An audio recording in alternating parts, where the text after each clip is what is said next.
पश्चाताप महाभारत का युद्ध समाप्त हो चुका था। कुरुक्षेत्र के मैदान में केवल शव ही बचे थे। पांडव विजयी हो गए थे, लेकिन इस जीत के साथ कई अपनों को खोने का दुख भी था। भीष्म, द्रोण, दुर्योधन, शकुनी और कर्णन जैसे महान योद्धा अब इस दुनिया में नहीं थे। युधिष्ठिर को युद्ध जीतने की खुशी नहीं थी। उन्होंने अपार जनसंहार देखा था, अपने गुरु और परिजनों को खो दिया था। लेकिन उन्हें सबसे बड़ा आघात तब लगा जब युद्ध समाप्त होने के बाद कुंती ने एक गहरा राज खोला।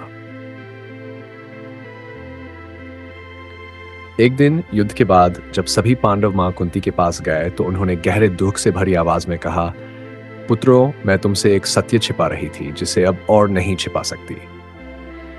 युधिष्ठिर ने चौंक कर पूछा, क्या हुआ मां? कुंती की आंखों में आंसू आ गए। उन्होंने कांपते हुए कहा, जिस कर्ण को तुमने अपना सबसे बड़ा शत्रु समझकर मार दिया वह कोई और नहीं बल्कि तुम्हारा सबसे बड़ा भाई था। यह सुनकर पांचों पांडव स्तब्ध रह गए। अर्जुन के हाथ से उनका धनुष गिर गया। भीम को विश्वास ही नहीं हुआ और युधिष्ठिर का चेहरा पीला पड़ गया। युधिष्ठिर का क्रोध और दुख। युधिष्ठिर को अपने कानों पर विश्वास नहीं हुआ। उन्होंने गहरी सांस ली और कहा, मां, यह आपने हमसे पहले क्यों नहीं कहा? यदि हमें यह सच पहले पता होता तो यह युद्ध ही नहीं होता। हमने अपने ही भाई को मार दिया। कुंती रोते हुए बोली, मैं विवश थी पुत्र।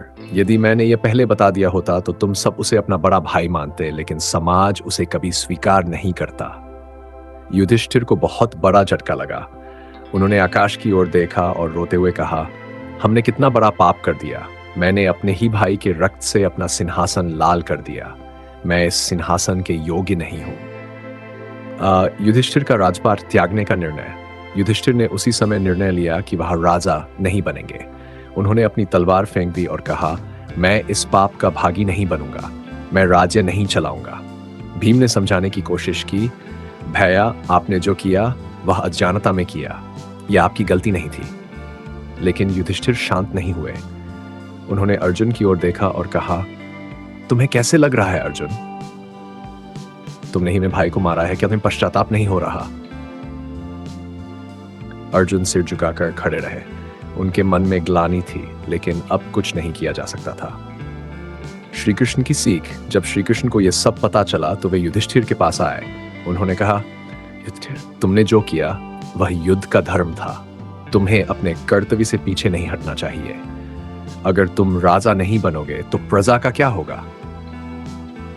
युधिष्ठिर ने श्री कृष्ण की बात सुनी और गहरी सांस ली। वे समझ गए कि अब उन्हें अपने दुख से ऊपर उठकर अपने धर्म का पालन करना होगा।